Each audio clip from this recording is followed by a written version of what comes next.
Shalom, salam sehat buat kita semua.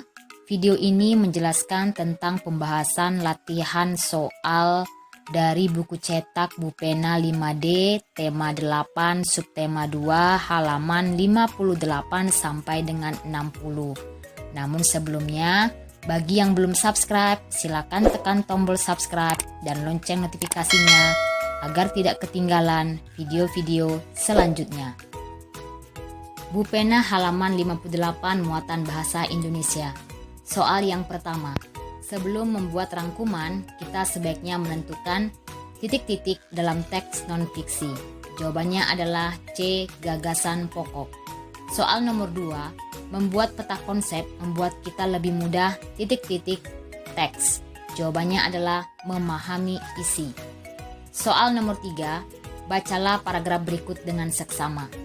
Firma merupakan bentuk persekutuan bisnis yang terdiri dari dua atau lebih dengan nama bersama yang tanggung jawabnya terbagi rata, tidak terbatas pada setiap pemiliknya. Firma didirikan oleh dua orang atau lebih, di mana tiap anggota bertanggung jawab penuh atas perusahaan.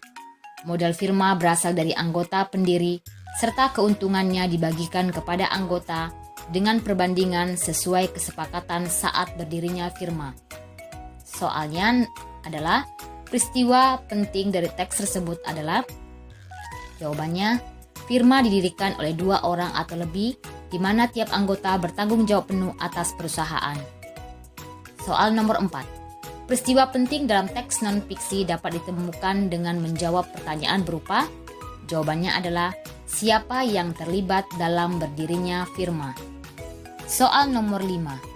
Bacalah paragraf berikut dengan seksama. Rumah Batang atau Bentang diresmikan pendiriannya pada tanggal 27 April 1996 oleh Bupati Sambas saat itu.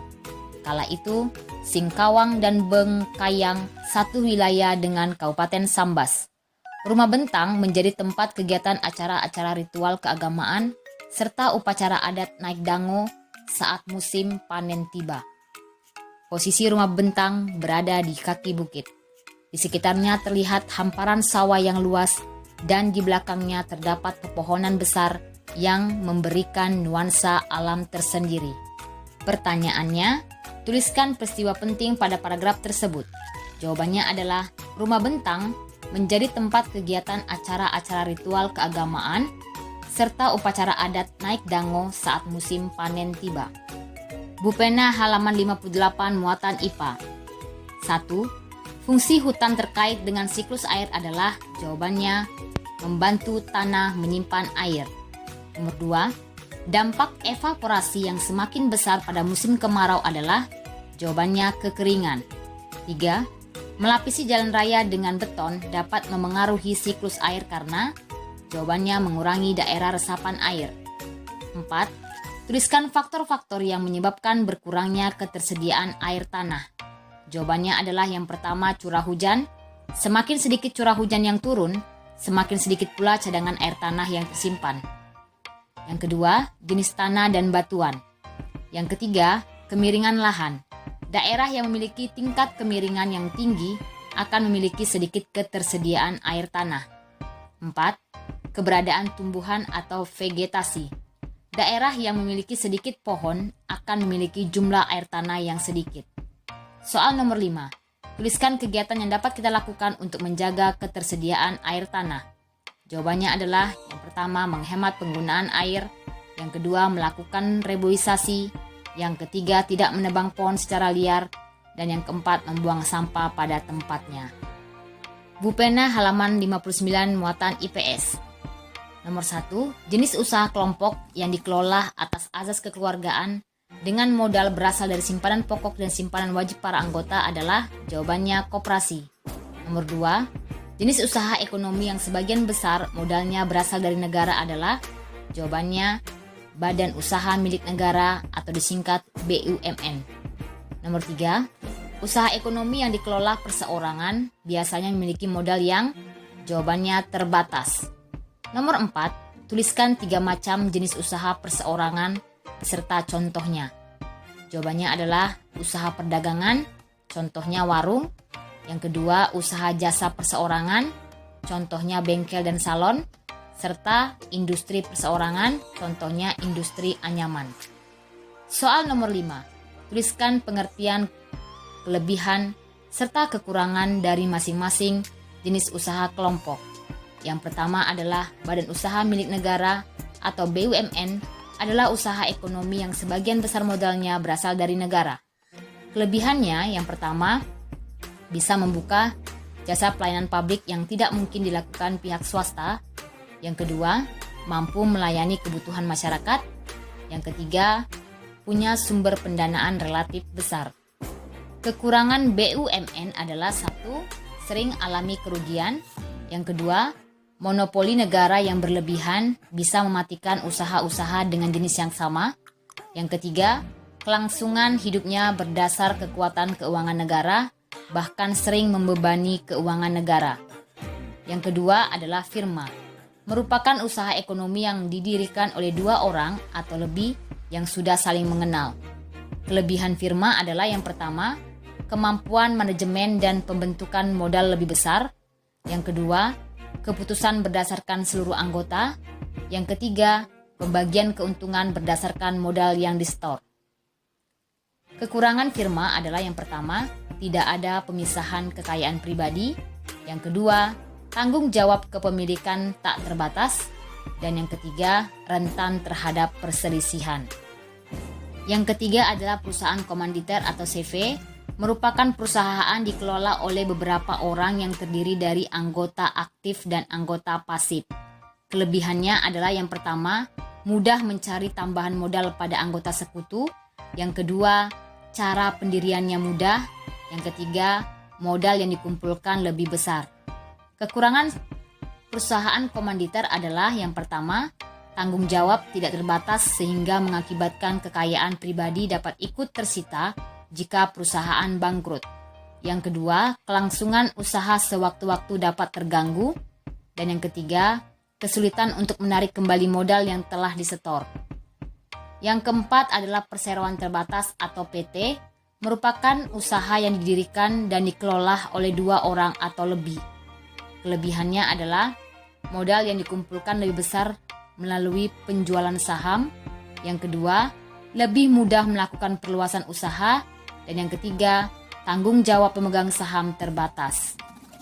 Kekurangan perseroan terbatas adalah yang pertama, rahasia perusahaan kurang terjamin. Yang kedua, pajak perusahaan besar. Dan yang ketiga, keputusan tidak diambil dengan cepat karena melibatkan banyak bagian dalam perusahaan. Yang kelima adalah koperasi, merupakan usaha kelompok yang dikelola atas azas kekeluargaan. Kelebihan koperasi adalah mengutamakan kepentingan anggota. Yang kedua, anggota berperan sebagai produsen sekaligus konsumen. Yang ketiga, berdasarkan prinsip sukarela dan terbuka. Sedangkan kekurangan koperasi adalah yang pertama, kesadaran berkoperasi para anggota masih lemah. Yang kedua, memiliki daya saing yang lemah. Dan yang ketiga, modal terbatas dan ada kendala mendapatkan modal. Bupena halaman 59 muatan PPKN. Soal yang pertama, perilaku budaya dan aturan-aturan yang diterapkan dalam suatu masyarakat secara turun-menurun disebut. Jawabannya adalah adat istiadat. Yang kedua, adat istiadat bersifat lokal, karena itu adat satu daerah dengan daerah lainnya dapat. Jawabannya adalah sama. Nomor 3, tuliskan contoh upacara adat yang berasal dari provinsi berikut. A. Bali, upacara adatnya adalah Ngaben. B. Daerah Istimewa Yogyakarta, yaitu Sekaten. Nomor 4, mengapa kita harus menghargai adat istiadat tiap daerah dimanapun kita berada? Jawabannya adalah untuk menjaga kelestarian adat istiadat tersebut. Nomor 5, bagaimana cara yang dapat dilakukan untuk melestarikan kebudayaan dan adat istiadat daerah Indonesia? Yang pertama, menggunakan pakaian adat saat acara-acara tertentu. Yang kedua, melakukan upacara adat sesuai dengan aturannya. Yang ketiga, membeli berbagai hasil kebudayaan daerah seperti kain, patung, dan lain-lain. Yang keempat, mematuhi berbagai aturan adat di suatu daerah. Bupena halaman 59 muatan SBDP. Nomor 1. Pola lantai bentuk zigzag ditunjukkan oleh gambar. Jawabannya adalah A. Kalau B itu adalah pola lantai diagonal, kalau C itu pola lantai segi 5, dan yang D itu adalah pola lantai vertikal. Soal nomor 2. Gambar berikut merupakan bentuk pola lantai. Jawabannya adalah segi 5. Yang ketiga, pola lantai yang digunakan pada tari saman antara lain adalah pola lantai. Jawabannya horizontal. Nomor 4, properti yang digunakan dalam tari piring adalah. Jawabannya piring. Nomor 5, tuliskan nama, asal daerah, properti yang digunakan, dan makna tarian daerah berikut. A. Nama tarian adalah tari topeng. Asal daerah DKI Jakarta. Properti yang digunakan adalah topeng dan selendang. Makna tariannya menjauhkan dari petaka. B. Nama tarian adalah tari saman. Asal daerah Aceh. Properti yang digunakan ikat kepala, kain sarung.